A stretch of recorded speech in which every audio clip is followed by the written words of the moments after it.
Hoy tenemos un programa muy especial, además con un formato que no lo practicábamos desde tiempos de cuarentena. ¿Por qué? Ahora les voy a explicar, y los que son memoriosos lo van a recordar. Está con nosotros el ministro de Economía, Pedro Franque.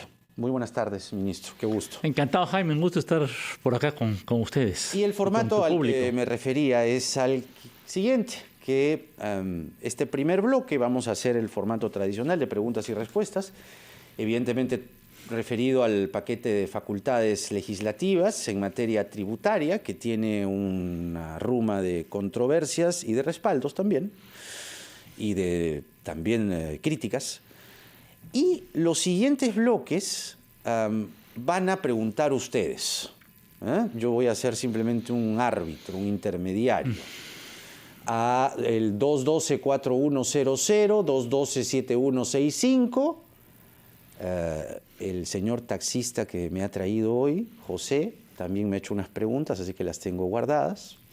La idea es que la gente de a pie absuelva las dudas, que no son pocas, respecto a este paquete de medidas tributarias. Pero no solo al paquete, porque ahora la novedad, y con esto vamos a comenzar, es el aumento del salario mínimo vital, que hoy es de 930 soles y que se ha anunciado, usted lo ha anunciado, ministro Franque, que se va a incrementar. Pero usted en agosto dijo que no era posible un incremento del sueldo mínimo, hasta lo que recuerdo, cuando Guido Bellido, premier entonces, lo anunció. ¿Qué le hizo cambiar de opinión? Mira, yo creo que hay que evaluar el aumento del sueldo mínimo de manera técnica. Es un tema que, por un lado, puede ser necesario por la situación de las familias, por otro lado, hay que tener en consideración cuál es la situación de las empresas. Hemos tenido un buen crecimiento económico este año del 13%, pero es un tema que estamos pensando evaluarlo para el próximo año. No está ahorita en la agenda inmediata. Este año, entonces, no se va a subir el sueldo mínimo. No, este año no. No, y es un tema que lo tiene que ver el Consejo Nacional de Trabajo en una instancia tripartita entre empresarios, trabajadores y el Estado de una manera técnica, ¿no? Hay una forma técnica que tiene que ver con la productividad, la inflación, algunos criterios básicos que se han utilizado al respecto, pero como te digo, eso es hacia el próximo año, para el próximo año. La ministra Betsy Chávez, que es la ministra de Trabajo, ha señalado que se va a evaluar este aumento a inicios del próximo año. Correcto. ¿No? ¿Cuánto? ¿Cuál va a ser el monto? ¿1.000 soles? Bueno, si está en evaluación, Jaime, como entenderás, no te puedo dar el monto. Debe haber una baraja de opciones, pues, ¿no? Como te digo, todavía eso está en estudio, ¿no? Porque todavía Ecuador acaba de subir el año. sueldo mínimo también. Ecuador acaba de subir el sueldo mínimo, Colombia también. Sí, lo he visto, efectivamente. Hay un tema que nos preocupa bastante, que es la inflación, ¿no? Los precios están subiendo, es un fenómeno mundial. El precio del petróleo, el precio del maíz, el precio del trigo golpea a todos los países. La inflación en Colombia es más grande que la del Perú, en Estados Unidos es similar a la del Perú. Hay una preocupación mundial. Estamos en un mundo globalizado, así que no nos podemos escapar de eso, y la inflación es un tema del Banco Central de Reserva, ¿no? Que es el organismo autónomo encargado de eso, pero sí hay una preocupación de eso, y por eso, frente a eso, nosotros tomamos varias medidas de respaldo económico a las familias, ¿no? Empleo temporal, el bono Yanapay, ahora vamos a dar una aguinaldo, digamos, especial a los pensionistas de la ONP, a los trabajadores formales. Estamos tratando de ayudar a las familias bajo varios mecanismos, pero efectivamente el tema de inflación es una gran preocupación y hay que tratar de mejorar los ingresos de la gente para enfrentar esta alza, y esa es nuestra preocupación cotidiana en el Ministerio de Economía y Finanzas, ¿no? Empleo e ingresos de la gente. El exministro Waldo Mendoza, quien ha reaparecido en estos últimos días, ha dicho que el aumento del salario mínimo va a tener un impacto negativo y en las inversiones, y el gremio de MIPES ha advertido que esto va a promover la informalidad, aún más que lo que ha generado este crecimiento de la informalidad a consecuencia de la pandemia. ¿Cuáles son los escenarios adversos que podría generar un aumento del salario mínimo? Concretamente, usted lo sabe. Mira, concretamente, como te digo, ese es un tema para analizarlo para el próximo año. Pero respecto al tema de la informalidad, en nuestra propuesta de reforma tributaria tenemos dos elementos que nos parecen bien importantes para reducir la informalidad y ampliar la base. El primero es lo que le llamamos el RUC de oficio, ¿no? Ya no tiene la pequeña empresa que ir a la SUNAT a hacer un trámite, la SUNAT directamente te da tu RUC para que comiences a tributar y ser fiscalizado, etc. Y la otra es una simplificación del sistema. Hoy el sistema de impuestos para las micro y pequeñas empresas tiene 4 sistemas. Si comienzas con el RUS, luego te puedes pasar al RER, luego te puedes pasar al RMT, luego al régimen general. Hay un consenso, me parece, en que ese sistema es un sistema engorroso, poco práctico, que no sirve, y entonces nosotros pensamos un sistema mucho más simplificado que tiene esta ventaja, fíjate, que hoy, como la factura es electrónica, la SUNAT te puede hacer tu contabilidad. A la pequeña empresa ya no tiene que llevar un contador, un libro contable. La SUNAT registra todas tus ventas, registra todos tus gastos, todas tus compras, tu planilla electrónica, sumo, resto, fin de mes, aquí está, este es tu margen. Pague usted esta pequeña contribución al Estado peruano, porque la pequeña empresa hay que tener en cuenta que hay que tener, claro, micro, pequeña, mediana, tiene que ser un régimen progresivo, ¿no? Que efectivamente a los más pequeños hay que darles más facilidades. Incluso en el régimen básico de impuesto a la renta, el que está debajo del mínimo no imponible no paga nada, que es lo mismo que estamos pensando hacer con los alquileres, ¿no? Subirle el impuesto a los que tienen pues un edificio completo que cobra 1 millón de soles mensuales, pero a la persona que alquila un cuartito, un departamentito en 2.000 soles mensuales, a ese no le cobramos. Hacer el régimen más progresivo. Ese es el objetivo. ¿A partir de cuánto de renta que uno paga por alquiler se le va a cobrar o se le va a subir el impuesto al alquiler? ¿A partir de cuánto? Se le va a subir. Sí. Porque mira, lo que pasa es esto. Nuestra idea es a partir de 2.566 neto, unos 3.000 bruto, porque tú tienes tu alquiler, de ahí tú debes descontar una parte que es el costo de mantener el departamento, y digamos, el inmueble, ¿no es cierto? Porque hay un costo de mantenimiento. Entonces tu ingreso es 3.000, de ahí le descuentas una parte, entre 10 y 20%, tu neto 2.500, esos no deberían pagar nada. De 2.500 para abajo. De neto no deberían pagar nada, efectivamente. Luego hay un grupo en los cuales pueden comenzar a pagar un poco más, digamos, ¿no es cierto? A partir son unos, de 2.500 para arriba. Claro, que comienzan a pagar, pero que pagarían menos de lo que pagan hoy. Porque con este esquema, 80.000 que hoy pagan impuestos los alquileres no pagarían.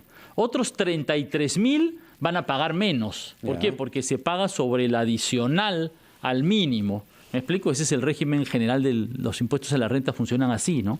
¿No? Y solamente los que tienen ya altos ingresos, ¿no? 360.000 anuales para arriba de neto, es lo que van a comenzar a pagar un poco más, y el que recibe un montón más, ese sí pagará más. ¿Me explico? ¿No? Eso sí, no.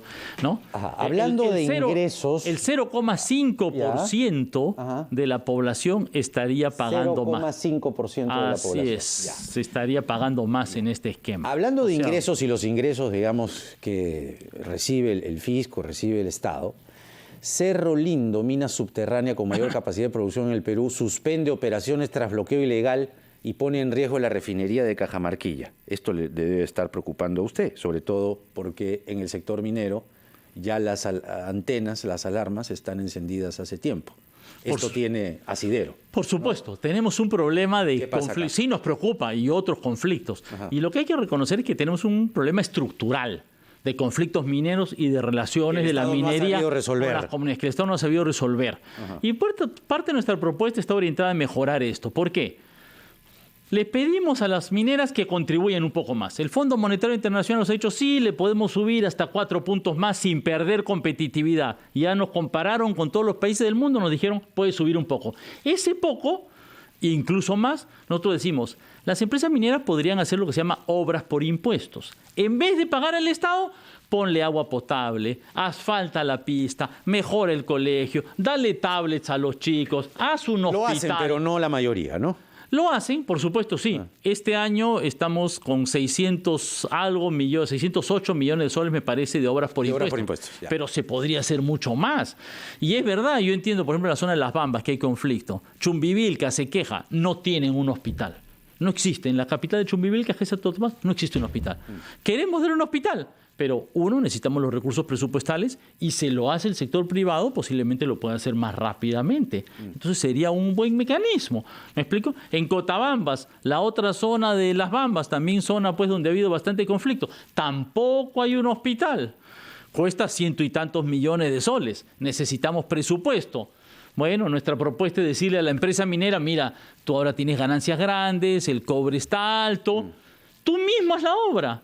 ¿Me explico? Hay problemas de eficiencia del gasto público, ok, que la empresa minera misma haga el hospital, ¿no? Pero que se comprometa, ¿no? Que tenga la obligación, ¿no? Tenemos que escuchar a los anunciantes a la 1:15, pero vamos a regresar tal y como lo ofrecimos con las preguntas, esta vez, de ustedes, nuestros oyentes y televidentes, al 212-4100, 212-7165, algunas de las dudas que iban referidas al alquiler y al salario mínimo vital han sido absueltas de manera general, ¿no? O digamos a manera de explicación elemental, pero si hay algún detalle que algún oyente tenga, pues puede consultar y van a ingresar las llamadas al aire.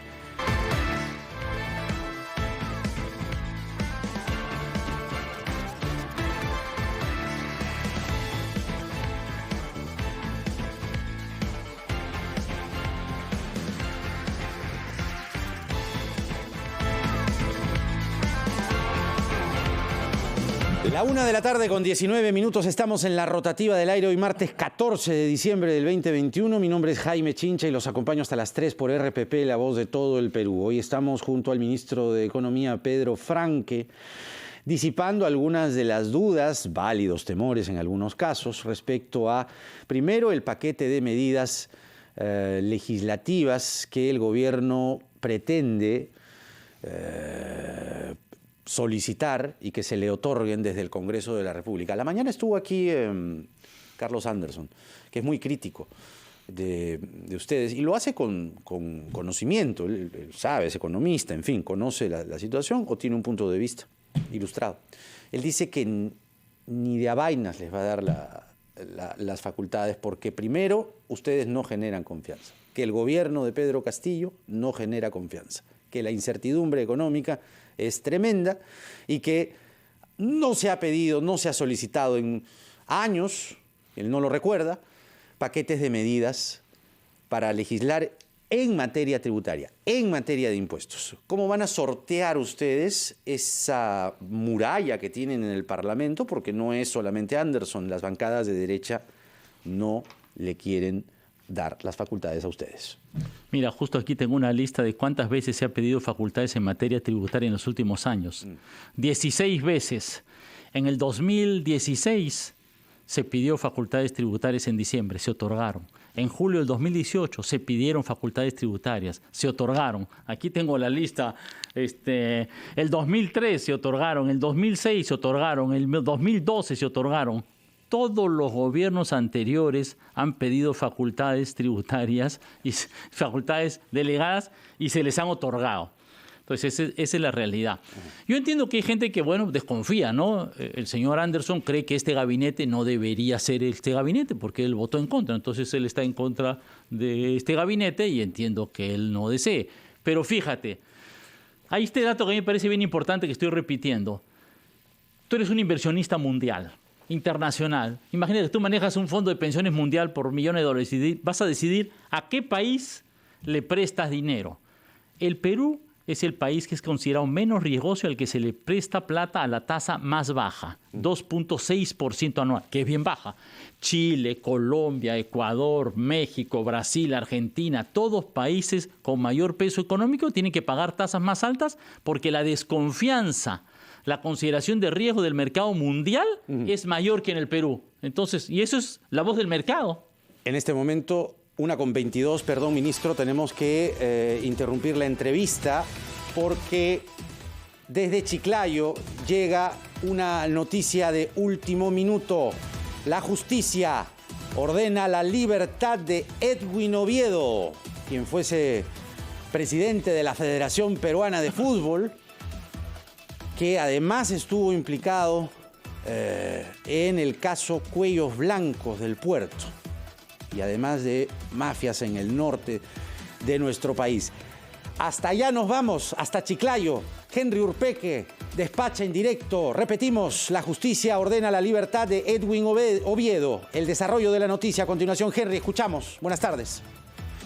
Gracias, Jaime. En el directo, efectivamente, el Poder Judicial ha ordenado la libertad del empresario Edwin Oviedo Pichotito, quien actualmente es investigado por presuntamente liderar la organización delictiva Los Guachiturros de Tumán. Hace algunos minutos se ha conocido la decisión de la Corte Suprema que ha dispuesto que el expresidente de la Federación Peruana de Fútbol siga su proceso en libertad y bajo algunas restricciones. Nos hemos comunicado de inmediato con el abogado César Nakazaki, defensa legal del empresario, quien ha confirmado esta información. Vamos a escuchar lo que ha dicho en sus declaraciones.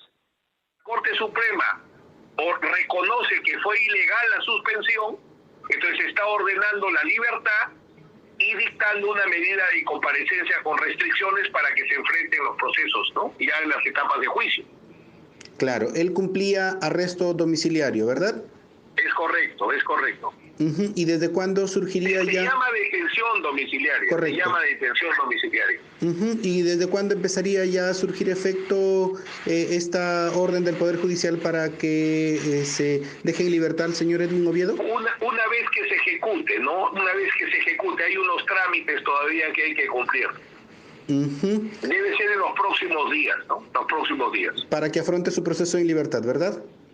Con comparecencia, para ser preciso, con comparecencia con restricciones. Muy bien, eso es lo que ha declarado Jaime, el abogado César Nakazaki. Hay que precisar que Edwin Oviedo cumplía detención domiciliaria desde el pasado 15 de mayo del año 2020, luego de haber purgado prisión preventiva en el penal de Chiclayo al estar implicado en esta organización delictiva Los Guachiturros de Tumán. Su libertad se dará, de acuerdo a lo que ha manifestado el doctor César Nakazaki, después de haber cumplido con algunos trámites judiciales en las próximas horas. Directo en directo, RPP Noticias. Muy bien, gracias, Henry. Ya sabemos entonces, la justicia ha ordenado la libertad de Edwin Oviedo. No es necesariamente una buena noticia. Decíamos que el público desea intervenir, desea preguntarle directamente. Creo que esta es una demostración de democracia en estado puro, ¿no? Que la gente le pregunta al ministro de Economía las dudas que tiene. Nosotros hacemos de intermediarios. Las dudas que tengan, pues las hacen al 212-4100, 212-7165. Ricardo desde Surquillo, el ministro de Economía lo está escuchando. Ricardo, adelante. Sí, señor ministro, buenas tardes. Adelante. Bueno, mi pregunta es sobre el tema minero, básicamente. Bueno, en el tema minero, que yo recuerde desde Conga, siempre, y bueno, no lo digo yo, el Estado ha sido el gran ausente en las negociaciones. Siempre ha estado, bueno, en momentos conflictivos, pero cuando los problemas se vienen, el Estado no está. Entonces, si no hay un árbitro, que sería el Estado, en esas negociaciones, y no se hace un trabajo a conciencia, vienen estos problemas, sobre todo ahorita en las Bambas, ¿no? Las Bambas, como usted sabe, es un punto neurálgico para el país, porque usted deja de percibir un 1% del PBI. Entonces, ¿cuál sería tu pregunta, Ricardo? Mi pregunta es, ¿cuál es el papel del Estado? O sea, ¿cuál es el liderazgo que tiene el Estado ahorita en las Bambas? Muy bien, muchas gracias, Ricardo. El ministro te contesta. Mira, yo creo que en las Bambas, como en muchas otras partes, el Estado, como tú dices, no ha tenido el rol necesario para convencer a las comunidades y sobre todo para asegurar que el bienestar llegue a toda la zona que está alrededor de la mina. Yo como te digo e insisto, ¿no? En las Bambas, en un extremo, Santo Tomás de Chumbivilcas, no hay un hospital. ¿Cuánta gente tiene que viajar la gente de Chumbivilcas, de Santo Tomás, para atenderse en un caso complejo en salud? ¿15 horas? Cotabambas, cerca de las Bambas, no hay un hospital. Y entonces yo lo que digo es lo siguiente. Si queremos que la minería prospere, tenemos que asegurar de que todos los pueblos alrededor perciban un beneficio. Pero creo que lo que el oyente se refiere es porque el Estado no lo sienta, no sienta a la empresa y le dice, ya, ¿cómo es? ¿Haces el hospital? De acuerdo, continúa, sigue trabajando. O sea, como que firmeza del Estado. Eso es lo que creo que está reclamando Ricardo. Bueno, efectivamente. ¿Y el tema de firmeza qué va? En reglas tributarias, porque la firmeza no puede ser yo trato a cada mina diferentemente no y el empresario minero viene sin saber a qué atenerse. El empresario minero tiene que saber a qué atenerse. Ajá. Y la regla de a qué atenerse en términos económicos es el impuesto, ¿no? Pero lo que usted dice, pues, obras por impuestos. Hasta el hospital, perfecto. Esa es nuestra propuesta. ¿A qué atenerte? Paga un poco más. Pero yo con ese dinero voy a facilitar para que todo ese dinero se invierta en toda la zona alrededor de la mina, para que todas esas comunidades tengan agua potable, tengan buen colegio con su interconectividad, que tengan un hospital. Entonces, que la gente de alrededor de la mina esté contenta porque siente que la mina le trae progreso. Y si la gente alrededor de la mina, de la zona de influencia de la mina, sienten que trae progreso, entonces estamos resolviendo los conflictos de fondo. Pero para eso necesitamos estos cambios. No puede ser uno por uno, como estamos ahora, y siempre apagando incendios. Tiene que haber una resolución estructural del tema. El gremio minero no está muy contento. Bueno, es que el gremio minero, todos los impuestos en general siempre generan pues que alguien tiene que pagar y el que tiene que pagar, digamos, el dinero, pues todos lo queremos reservar. Pero yo creo que, fíjate, la minería del último año, el precio del cobre está a $4.30. Está a un precio muy alto. Las ganancias de la minería, los ingresos adicionales de la minería... El precio del cobre está alto. Felizmente. ¿No? Pero los ingresos adicionales que ha ganado la minería en este periodo son $13.000 millones, casi 50.000 millones de soles. Que compartan un poquito más. ¿Cuánto sería? ¿No? Si son 50.000 millones de soles que recibe el sector minero, ¿cuánto tendría que aportar? A ver, Mira, lo que pasa es que el cálculo que nosotros hemos hecho, en realidad que el Fondo Monetario Internacional nos ayuda a hacer, es sobre la ganancia operativa de la empresa, no sobre el ingreso total, sino sobre la ganancia operativa. Y el cálculo que nos ha hecho el Fondo Monetario Internacional dice, mira, el Perú, sobre la ganancia operativa, la empresa paga en total, considerando todo, 41,7. En Chile paga 47, en Brasil paga 47, en el Congo paga hasta 70. Tiene ese espacio, dice el Fondo Monetario, hasta para subir 4 puntos. De 41,7 puede subirle hasta 4 puntos sin perder competitividad, o sea, siendo todavía más barato que Chile, que Brasil y que los demás países. Es el turno de los anunciantes a la 1:30. Tenemos que escuchar además los titulares de la media hora y regresamos para seguir conversando con el ministro de Economía y Finanzas, Pedro Franque. Está en el teléfono Jorge desde Surco. Te pedimos, Jorge, que nos esperes 3 minutos y regresamos contigo y con más preguntas aquí en la rotativa del aire. La 1:30.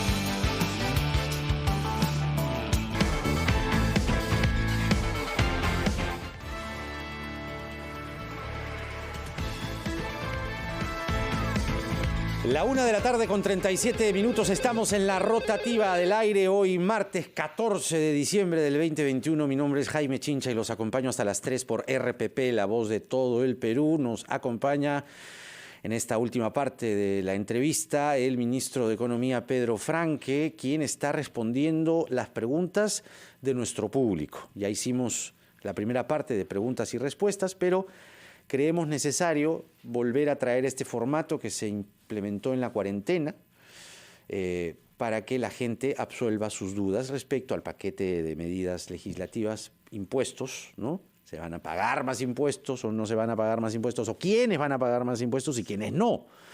Y el salario mínimo, que ya el ministro ha dicho que se va a evaluar recién a partir del próximo año. Jorge desde Surco tiene una consulta para el ministro de Economía. Jorge, adelante. Buenas tardes. Jorge. ¿Aló? Hola, Jorge. El ministro te está escuchando. Adelante. ¿Qué tal, Jaime? Hola. Buenas tardes. ¿Cómo estás? Buenas tardes. ¿Cómo estás? Ministro Franque, buenas tardes. El motivo de la pregunta era porque en una entrevista anterior el ministro Franque se refería a que el incremento de los alquileres no iba a afectar a la clase media. Sí, muy bien, el ministro conoce de que un alquiler en Lima promedio, en una zona de clase media, Jesús María, Santa Beatriz, no baja de los $850 y ahora nos refiere que van a pagar impuestos todos por encima de la base de los 3.000, sí estaría afectando este impuesto a la clase media, simplemente para que lo pueda aclarar. Y la segunda pregunta es que nos pueda aclarar concretamente si los comuneros de Chumbivilcas que están bloqueando el corredor minero están exigiéndole a la empresa ser contratados como terceros para brindar servicios logísticos a la empresa.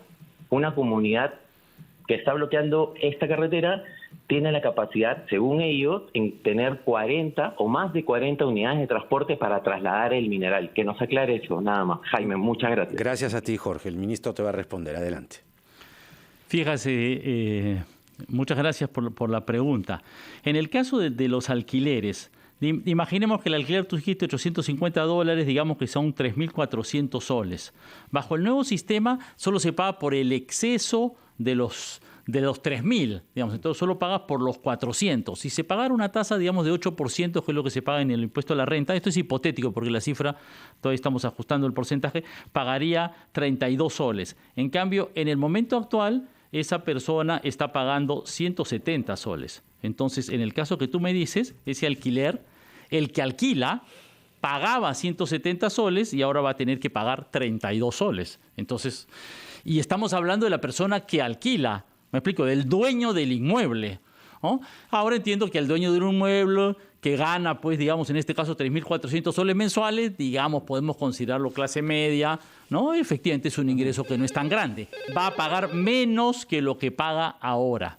Sí va a pagar, efectivamente, si su inmueble estuviera alquilado por menos de 3.000, 2.000 soles, no pagaría nada, que ahorita sí paga el 5%, porque la característica de hoy es que todos pagan 5%, sea grande o chico.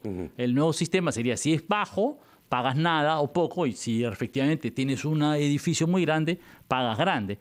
Y la ventaja de este sistema, además que estamos proponiendo, es que le permitiría al Estado recaudar 1.000 millones de soles anuales. Y con eso podemos hacer 4 hospitales al año, 5 hospitales al año. Y la necesidad que tenemos de hospitales en el Perú es tenemos una cola de 50 hospitales por hacer. Hay quienes se preguntan si con este paquete de medidas, una vez que esté aprobado, a usted le va a picar menos el ojo y le va a hincar menos el hígado. Mira, sí. ¿En qué sentido? Que esta frase que yo ya he dicho antes no fue muy feliz, manifiesta un punto de vista que yo tengo, que es: a mí la desigualdad no me parece algo bueno. Yo creo que la desigualdad en el Perú es muy grande y que haya gente, personas, un pequeño grupo que tiene una alta riqueza y gente muy pobre que no tiene agua potable, que no tiene colegio, que no tiene internet, a mí eso, bueno, me fastidia emocionalmente y estoy en contra.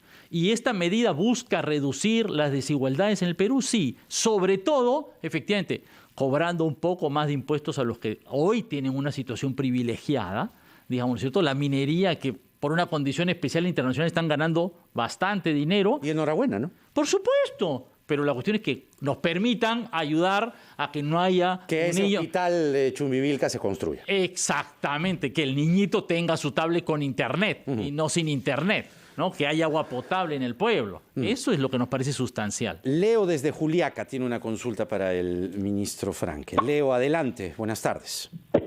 Buenas tardes, señor Chincha. De verdad, estoy muy, no sé cómo decir, primera vez que entra la llamada. Muy entusiasmado. Bueno. Adelante.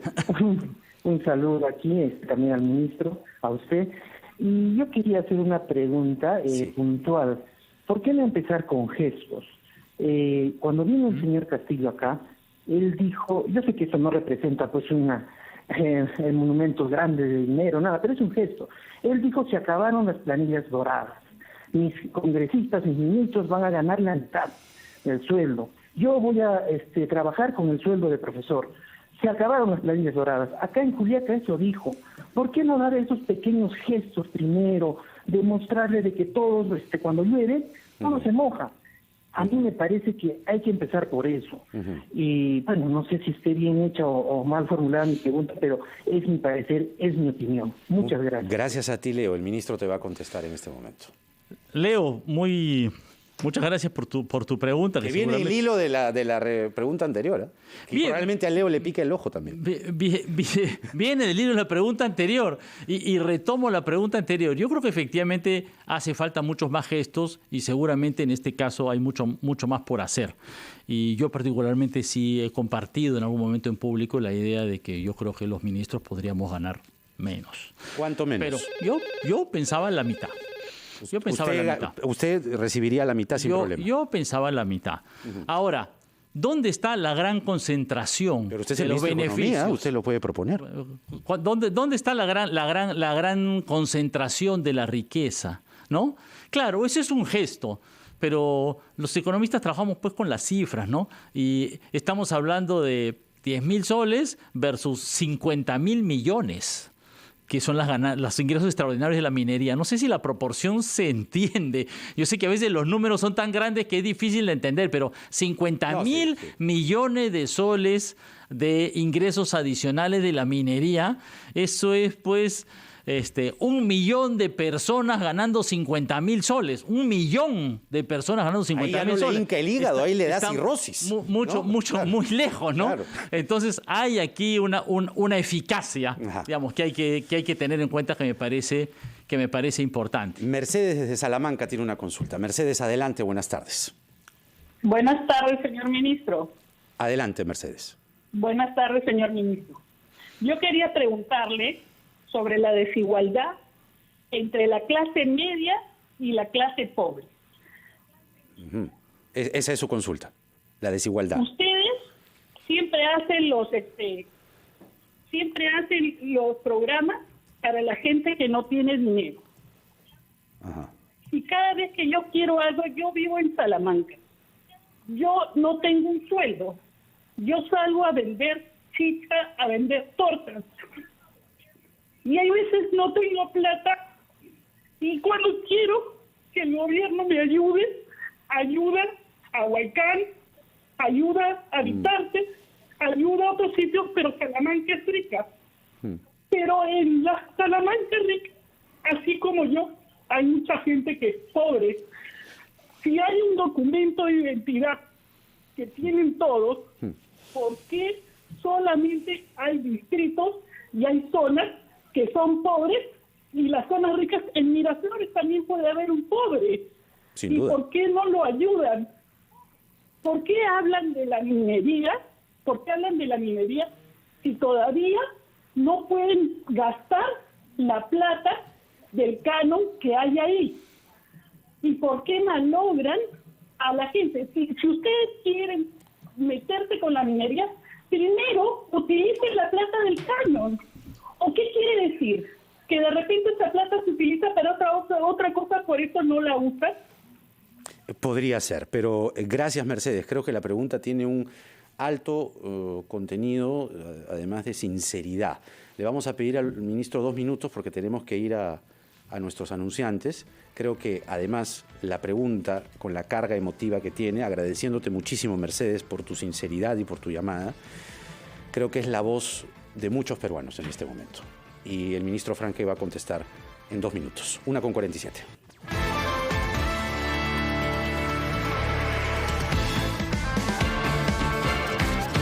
La música.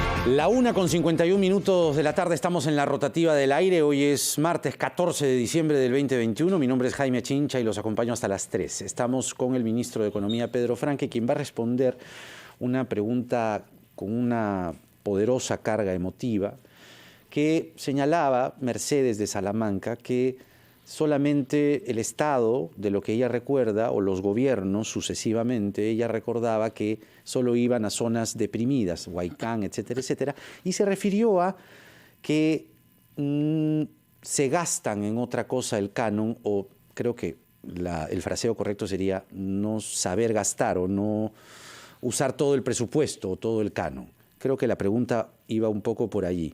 ¿Qué tendría usted que responder?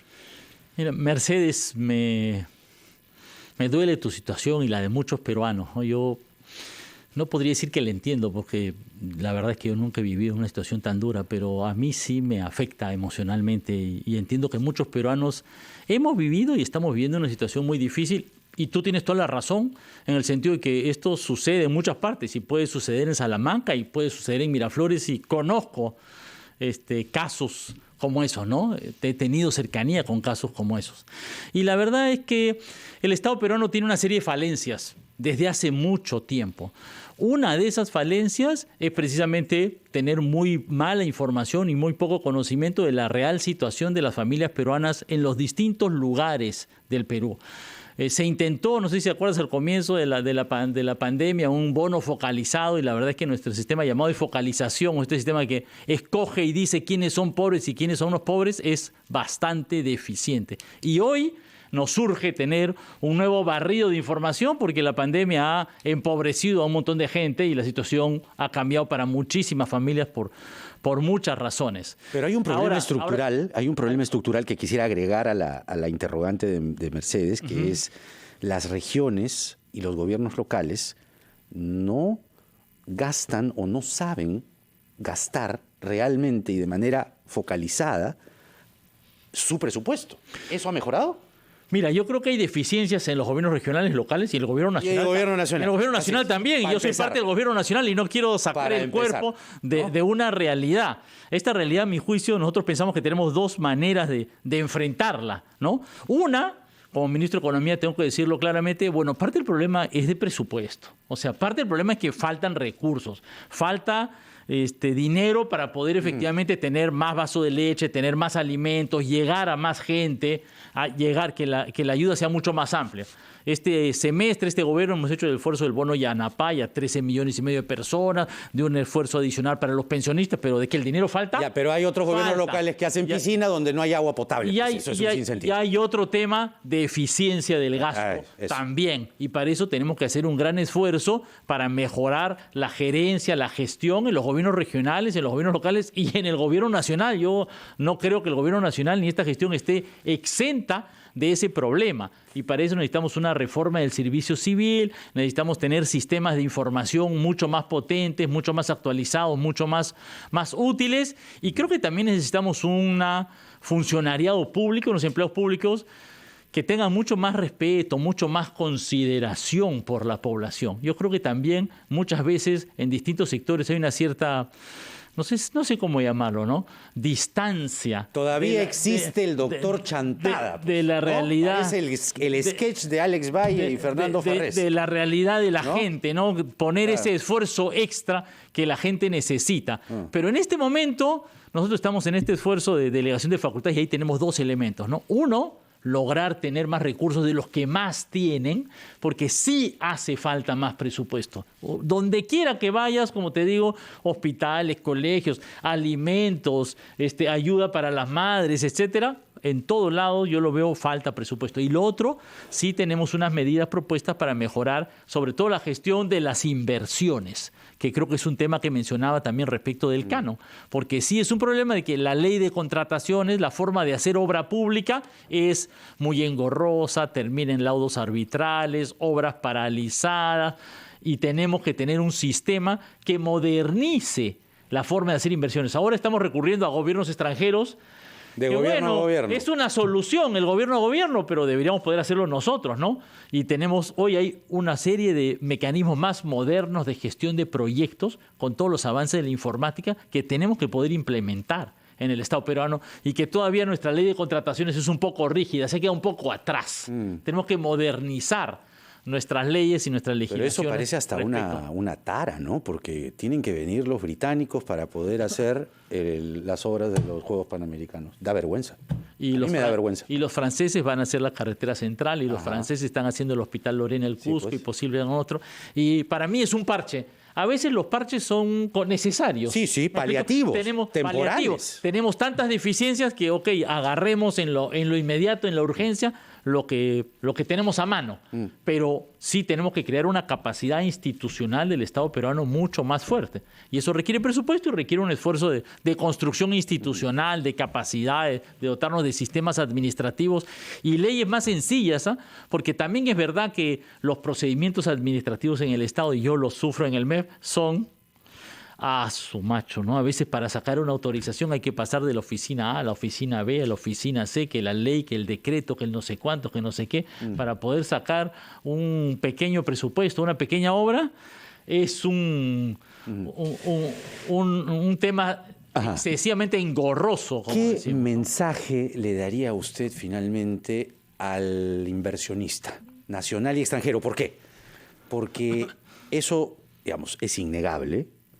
Hay un recelo, desde un recelo hasta una enorme desconfianza, y el clima de inversiones preocupa.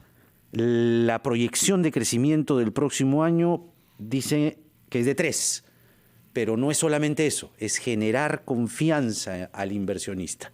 ¿Qué mensaje le daría usted al inversionista en este momento?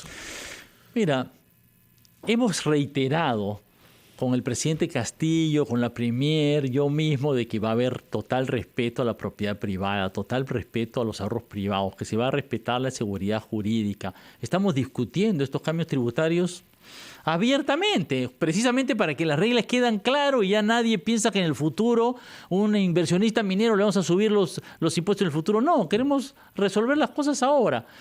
Y lo más importante es esto: el Perú sigue siendo una plaza estable. Tenemos un alto grado de una política monetaria y fiscal sumamente responsable. Y por eso en el mundo, la plaza donde los intereses de toda América Latina, el sitio donde se presta más barato, es en el Perú.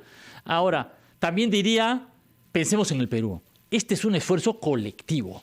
Los inversionistas y los trabajadores y los políticos y los periodistas y los profesores universitarios, como era yo hace poco, todos tenemos que poner el hombro. Así como yo he puesto mi hombro el día miércoles para mi dosis de vacuna de refuerzo, todos tenemos que poner el hombro.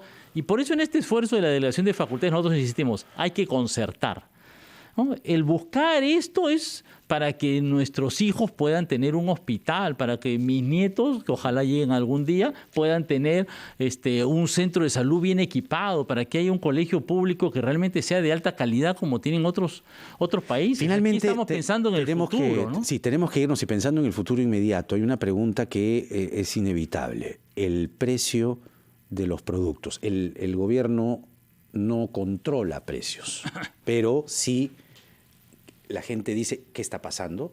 ¿Por qué el pollo sube? ¿Por qué el pavo ahora sube? ¿Por qué el pato sube? Hay una aprobación del MEF para precios de referencia para importar maíz, azúcar, arroz y leche. Sencillamente, esto para el público que está oyendo en este momento. Esto significa que los precios de maíz, azúcar, arroz, leche, por ejemplo, estarán más baratos en los mercados. ¿En cuánto va a bajar el precio? ¿Y desde cuándo se va a sentir en los bolsillos? Como tú dices, nosotros no controlamos precios. No. ¿Por qué ha subido el pollo? Porque la mitad del precio del pollo, más o menos, es el maíz que comen los pollos, y el precio del maíz, el maíz lo importamos en su mayoría, y el precio del maíz en el mercado mundial se ha duplicado. Entonces, el costo de los pollos ha subido. Y es un fenómeno internacional. Lo sufre Estados Unidos, lo sufre Colombia, lo sufre Chile, Brasil lo sufre mucho más que nosotros.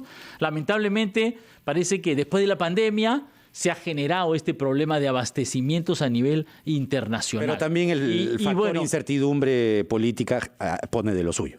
Sí, desde luego, porque efectivamente cuando hay intentos de vacancia, la incertidumbre a veces genera... Cuando el presidente dice, vamos a estatizar, también, genera este tipo de reacciones. Pero el presidente ha dicho que no va a estatizar. No, claro, ha dicho, dijo, pues. Primero dijo, en la plaza pública se pone, ¿no? Se enciende.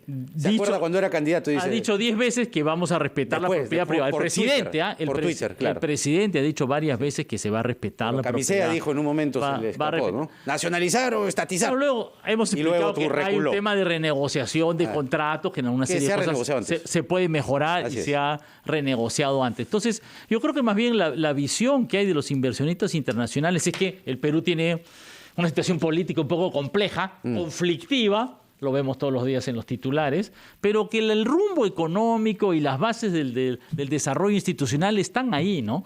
Y eso es lo que le da una confianza de base a los inversionistas. Y por eso las inversiones siguen avanzando, digamos, ¿no? Igual vamos a tener inversiones mineras este año, el próximo las estamos teniendo, ¿okay? Esa es la realidad, así como en una serie de otros sectores. El Muelle Norte justamente se está terminando de arreglar el contrato para que tengamos un puerto mucho mejor. Entonces, las inversiones van fluyendo en el Perú. Pedro Franque, ministro de Economía y Finanzas, con nosotros. Muchas gracias, ministro, por esta entrevista y sobre todo por responderle al público que era importante tener esta vía de comunicación. Viene a continuación el gran resumen de la hora y luego continuamos con más en La Rotativa del Aire.